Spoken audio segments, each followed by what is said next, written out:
Morning. ये class 9th का civics का सेकंड चैप्टर है। ये सेकंड पार्ट है। इस चैप्टर का नाम है कॉन्स्टिट्यूशनल डिज़ाइन।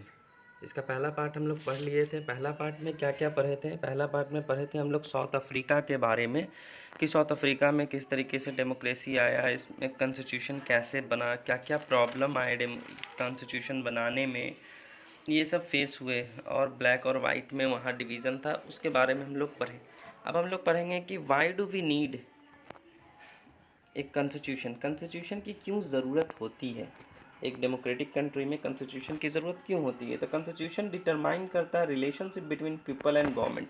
तो पीपल और गवर्नमेंट के बीच में रिलेशनशिप्स कौन बनाता है? तो वो कॉन्स्टिट्यूशन बनाता है।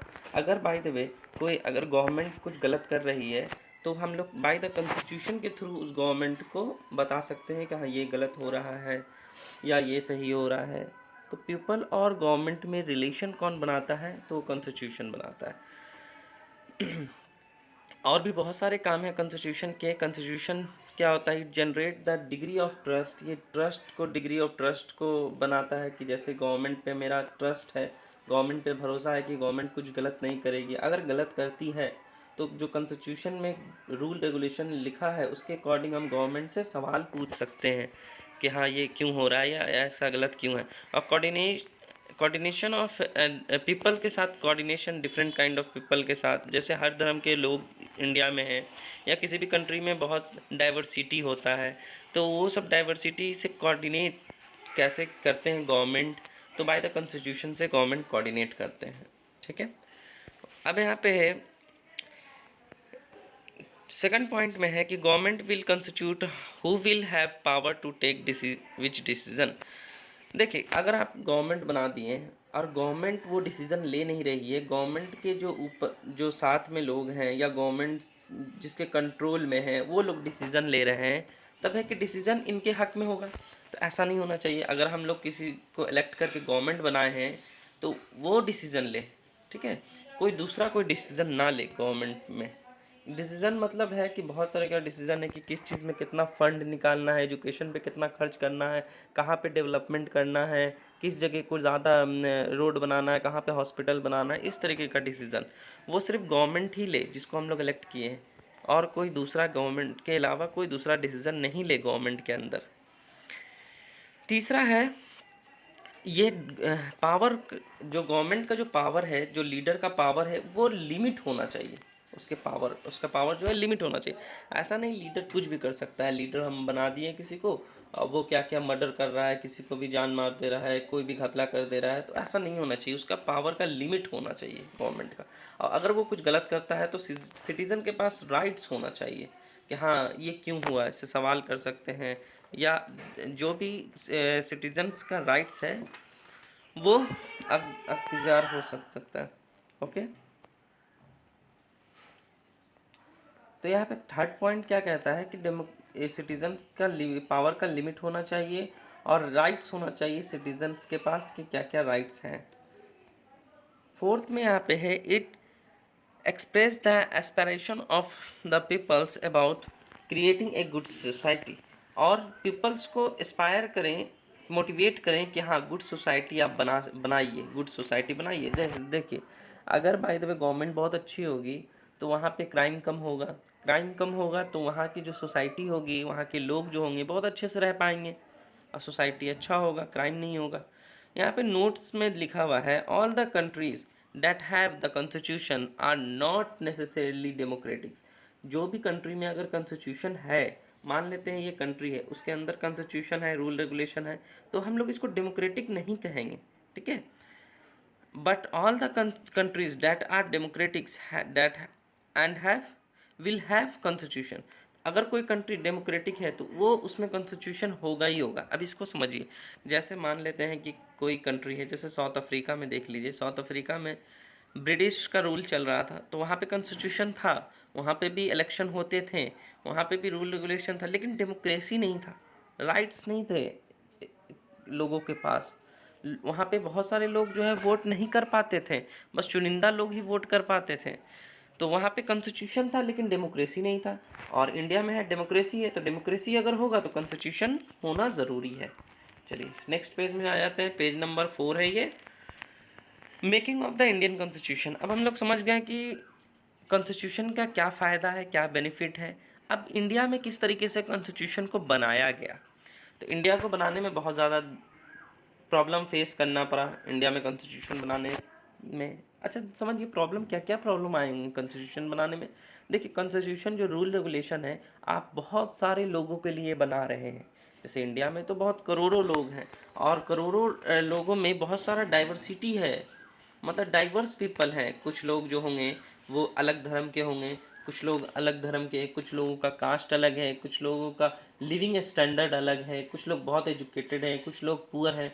तो डाइवर्सिटी यहाँ इंडिया में बहुत ज़्यादा है। तो कॉन्स्टिट्यूशन सबके लिए एक जैसा कॉन्स्टिट्यूशन बनाना बहुत ज़्यादा प्रॉब्लम है, ठीक है। तो बहुत ज़्यादा प्रॉब्लम फेस करना पड़ा, लेकिन फिर भी जो है कंट्री में जो कंट्री के जो बहुत लीडर्स थे जिन्होंने कॉन्स्टिट्यूशन बनाया, बहुत सोच समझ करके बनाया। दूसरा प्रॉब्लम होता है कि कॉन्स्टिट्यूशन में कि कंट्री जब कॉन्स्टिट्यूशन बनाया जा रहा था तो पार्टीशन हो गया था कंट्री का। अब पार्टीशन हो गया और रिलीजियस के बेसिस पे, on the basis of religious differences वार।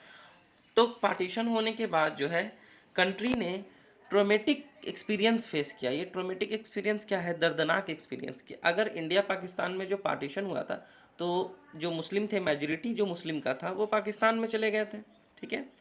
और जो मेजॉरिटी हिंदू का मेजॉरिटी था वो इंडिया में रह गए थे, ठीक है। अब यहाँ पे जो पार्टीशन हुआ, अब कॉन्स्टिट्यूशन उसी टाइम बन रहा था, तो कॉन्स्टिट्यूशन बनाने में ये प्रॉब्लम हो गया कि मेजॉरिटी तो चले गए, मुस्लिम मेजॉरिटी पाकिस्तान में। और ये पार्टीशन के दौरान बहुत ज़्यादा राइट्स भी हुए जिसकी वजह से हज़ारों लोग मर गए इस पार्टीशन में। और ब्रिटिश ने क्या किया, ब्रिटिश ने रूलर जो जो राजा महाराजा का किंगडम था इंडिया में और पाकिस्तान में, उन राजा को बोल दिया गया कि आप किसी भी कंट्री में जा सकते हैं पार्टीशन में, या तो आप पाकिस्तान में चल जाइए या तो इंडिया में चल जाइए। तो ब्रिटिश ने उनको मतलब फ्री छोड़ दिया कि आप वांट टू ज्वाइन इंडिया और पाकिस्तान, आप इंडिया में भी ज्वाइन कर सकते हैं, पाकिस्तान में भी ज्वाइन कर सकते हैं इंडिपेंडेंट के बाद। तो यहाँ पे एक स्टोरी है कि 3 ऐसे स्टेट थे इंडिया में जो पाकिस्तान जो इंडिपेंडेंट रहना चाहते थे। यहाँ पे ब्रिटिश ने 3 चीज़ बताया था। पहला चीज़ किया तो आप इंडिया में ज्वाइन कर लीजिए इंडियन गवर्नमेंट को और इंडिया में रह जाइए। दूसरा चीज़ था कि आप इंडिया में भी रह सकते हैं या पाकिस्तान में भी रह सकते हैं, ठीक है। जो भी प्रिंस जो राजा महाराजा का स्टेट था इंडिया में, आज़ादी से पहले की बात बता रहे हैं। और तीसरा कंडीशन ये था कि या तो आप फ्री हो सकते हैं, मतलब फ्री कंट्री बना सकते हैं। तो जिसमें 3 ऐसे स्टेट थे जो चाहते थे कि हम फ्री रहें। पहला स्टेट था जम्मू एंड कश्मीर, JNK, ठीक है। दूसरा स्टेट था जूनागढ़ और तीसरा था हैदराबाद, ठीक है। तो ये जो 3 थे, ये लोग सोचे बोले कि हम ना इंडिया में रहेंगे ना ही पाकिस्तान में रहेंगे, हम इंडिपेंडेंस बनाएंगे। तो पहला जो था वो कश्मीर, जम्मू एंड कश्मीर ने ये डिसीज़न लिया। और दूसरा जो था एक गुजरात के पास था, तो उसको तो बाई फोर्स उसको इंडिया में मिला लिया गया। और सरदार वल्लभ भाई पटेल ने क्या किए, हैदराबाद को बाई फोर्स मिलिट्री की मदद से इंडिया में मिला लिए और कश्मीर को बहुत बाद में इंडिया में मिलाया गया, ठीक है।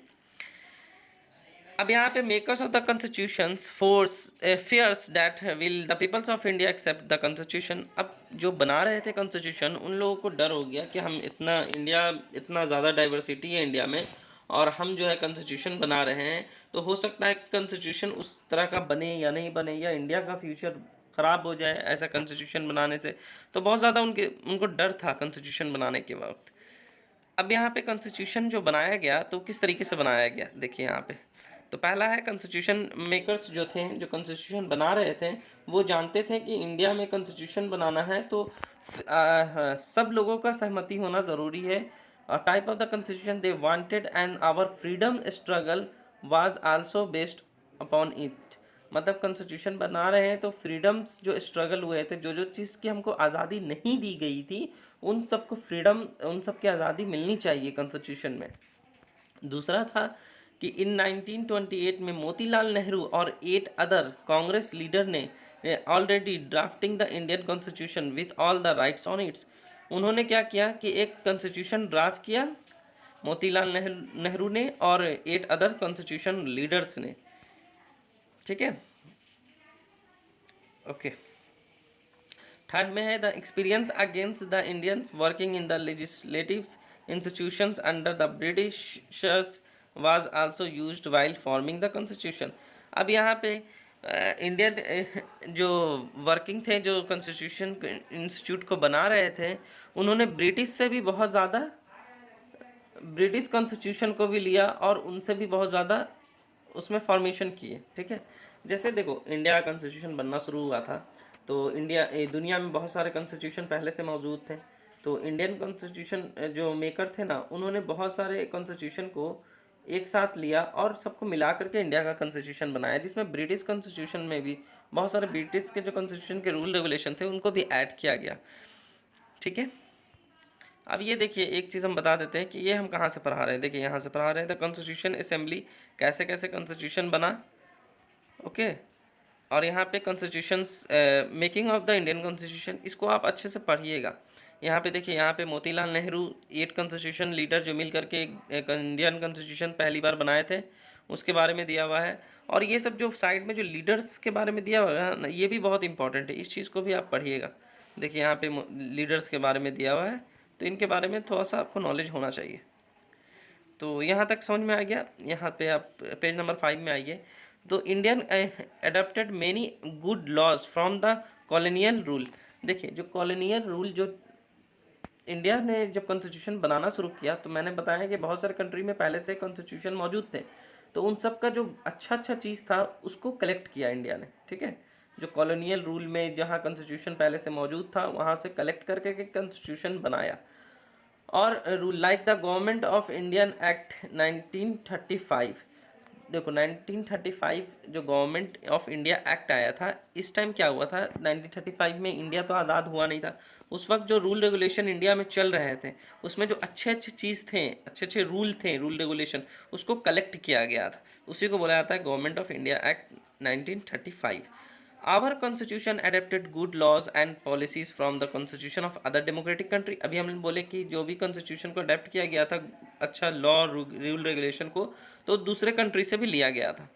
The drafting of the documents called the constitutions was done by the assembly elected representatives called the constitution assembly. देखिए जो भी हम लोग ड्राफ्टिंग करने के लिए कुछ मेंबर को सेलेक्ट किया गया था, यहाँ पे 299 मेंबर को सेलेक्ट किया गया था कॉन्स्टिट्यूशन बनाने के लिए, और वो जो कॉन्स्टिट्यूशन बना रहे थे उस असेंबली को क्या कहा गया, कॉन्स्टिट्यूशन असेंबली। ठीक है, कॉन्स्टिट्यूशन असेंबली, और इसमें 299 मेंबर्स थे, और इसे कॉन्स्टिट्यूशन असेंबली को अडेप्ट किया गया था 26 नवंबर 1949 को कॉन्स्टिट्यूशन बन के तैयार हो गया था। इसीलिए इस डेट को आप देखिएगा कॉन्स्टिट्यूशन डे कहा जाता है, 26 नवंबर को। लेकिन फोर्स में कब लाया गया था, तो वो 26 जनवरी 1950 में फोर्स में आया था। इसको हम लोग रिपब्लिक डे बोलते हैं। इस दिन हमारा कॉन्स्टिट्यूशन लागू हो गया था, रूल रेगुलेशन सब कुछ लागू हो गया था। Why should we accept the constitution, हम लोग कॉन्स्टिट्यूशन को क्यों एक्सेप्ट करें। देखिए सबसे पहला रीज़न है कि एक कंट्री में रूल रेगुलेशन होना बहुत ज़रूरी है। तो कॉन्स्टिट्यूशन क्या है, एक रूल है, रेगुलेशन है, किस तरीके से रूल रेगुलेशन होना चाहिए, तो वो ज़रूरी होता है किसी भी डेमोक्रेटिक कंट्री में या नॉन डेमोक्रेटिक कंट्री में, एक कॉलोनाइज स्टेट में होना ज़रूरी है। इसलिए ज़रूरी है, आप अपने घर पे अगर रहते होंगे, अगर वहाँ रूल रेगुलेशन ना हो तो आपका घर अच्छे से रह पाएगा। बोलिए, आप घर पे बहुत लेट से आते हो, पढ़ाई नहीं करते हो, खाना सही टाइम पे नहीं खाते हो, तो प्रॉब्लम आपको होगी। तो इसीलिए रूल रेगुलेशन होना ज़रूरी है। तो पहला है यहाँ पे made by very different type of people, so everyone need was taken cares of. यहाँ पे इंडिया में बहुत अलग अलग तरह के लोग रहते थे, तो सबको अच्छे से लेकर के चलना बहुत ज़रूरी था। नो पॉलिटिकल पार्टीज और सोशल ग्रुप्स ने, देखो कॉन्स्टिट्यूशन जब बना तो कभी भी कोई भी पॉलिटिकल पार्टी जो है इस पर क्वेश्चन नहीं किए कि हाँ कॉन्स्टिट्यूशन में ये गलती है या ये नहीं होना चाहिए। कॉन्स्टिट्यूशन हमारा सबसे बड़ा कॉन्स्टिट्यूशन है इंडिया कॉन्स्टिट्यूशन वर्ल्ड में, और ये बहुत अच्छे से बनाया गया है। और एक चीज़ याद रखिए कि अगर कॉन्स्टिट्यूशन में कुछ नया चीज़ ऐड करते हैं तो हम लोग क्या करते हैं, अमेंडमेंट एक्ट लाते हैं। ठीक है, उसमें कुछ ऐड करने के लिए, उसके बारे में हम लोग आगे पढ़ेंगे क्या होता है अमेंडमेंट एक्ट। लॉन्ग डिबेट और डिस्कशन करने के बाद ये कॉन्स्टिट्यूशन को बनाया गया। इंडिया के कॉन्स्टिट्यूशन को बहुत पहले से देखिए आप देखे होंगे, इंडियन गवर्नमेंट 1935 में कॉन्स्टिट्यूशन बना था, ठीक है, छोटा, जो मोतीलाल नेहरू ने बनाया था। फिर उसके बाद उसको बनाते बनाते बनाते कब लागू किया गया, ये 1949 में जा कर के ये तैयार हुआ, और 26 जनवरी 1950 में इसे लागू किया गया। तो बताइए कितना ईयर का टाइम गैप हुआ। और इसमें बहुत सारा डिस्कशन होना भी ज़रूरी है, क्योंकि बहुत सारा जो प्रॉब्लम था उस सबको सॉल्व किया गया, और बहुत सारे बुक भी लिखे गए हैं इस डिस्कशन पे। तो महात्मा गांधी ने कहा कि member of the constitution assembly, Mahatma Gandhi जो थे वो कॉन्स्टिट्यूशन असेंबली के मेंबर नहीं थे, लेकिन उन्होंने बहुत सारा अपना विज़न दिया कि कॉन्स्टिट्यूशन या कंट्री किस तरीके का होना चाहिए। इनका एक मैगजीन था यंग इंडिया, उन्होंने 1931 में यंग इंडिया में बहुत कुछ बताया कि कॉन्स्टिट्यूशन किस तरीके का होना चाहिए, या कोई कंट्री में क्या क्या रूल रेगुलेशन या क्या होना चाहिए। तो पहला इन्होंने बताया था कि कंट्री में कोई बाहर की कंट्री का राज नहीं होना चाहिए। दूसरा उन्होंने बताया था कि इक्वलिटी होना चाहिए सब में। तीसरा उन्होंने बताया था कि वुमेन्स और मेन और वुमेन को इक्वल राइट्स मिलना चाहिए।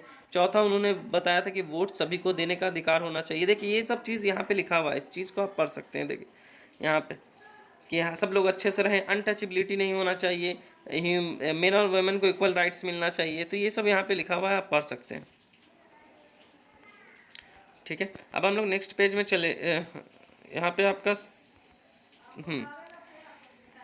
ओके, तो यहाँ तक आपका कंप्लीट हो जाता है कि कॉन्स्टिट्यूशन क्यों ज़रूरी है, बनाने में क्या क्या प्रॉब्लम आए। और यहाँ पे ये बहुत इंपॉर्टेंट है, प्रीएम्बल के बारे में दिया हुआ है। देखिए कॉन्स्टिट्यूशन का जो सोल होता है, या कॉन्स्टिट्यूशन का हम पोएम बोल सकते हैं, पोएम ऑफ द डेमोक्रेसी, कि कॉन्स्टिट्यूशन में क्या लिखा हुआ है। देखिए कॉन्स्टिट्यूशन तो बहुत मोटा बुक है, तो उसको हर रूल रेगुलेशन को आप पढ़ नहीं सकते हैं। तो ये एक प्रीएम्बल है एक पेज में, ठीक है, कॉन्स्टिट्यूशन के ऊपर। इसमें हर चीज़ दिया हुआ रहता है कि किस तरीके का कॉन्स्टिट्यूशन है, क्या है इसमें, इक्वलिटी है, लिबर्टी है, जस्टिस है, तो ये सब चीज़ है, सोशलिस्ट है, सेकुलर कंट्री होना चाहिए। तो ये समझ जाइए आत्मा है कॉन्स्टिट्यूशन का, इसी को प्रीएम्बल बोलते हैं, इंट्रोडक्शन ऑफ कॉन्स्टिट्यूशन। तो ये प्रीएम्बल हमारा इंडिया का प्रीएम्बल है, ये देख लीजिए, इसमें सब कुछ लिखा हुआ है। और ये जो है प्रीएम्बल के मतलब बताया गया है कि इसका मतलब क्या होता है, इसका मतलब क्या होता है। तो ये बहुत इंपॉर्टेंट है, इसको आप डेफिनेशन सबका याद कर लीजिएगा, पढ़ लीजिएगा, सबका डेफिनेशन बहुत इंपॉर्टेंट है। तो यहाँ पे आपका ये चैप्टर कंप्लीट होता है, इस बहुत इंपॉर्टेंट है ये, इसको पढ़िएगा आप लोग। और इसका क्या कीजिएगा, आप लोग नोट्स बना लीजिएगा, और क्वेश्चन आंसर जो है ये खुद से करने की कोशिश कीजिएगा। क्वेश्चन आंसर, अगर जो क्वेश्चन आंसर नहीं हो पाएगा तो हम करवा देंगे, अगर कोई प्रॉब्लम होगा तो पूछिएगा। ओके।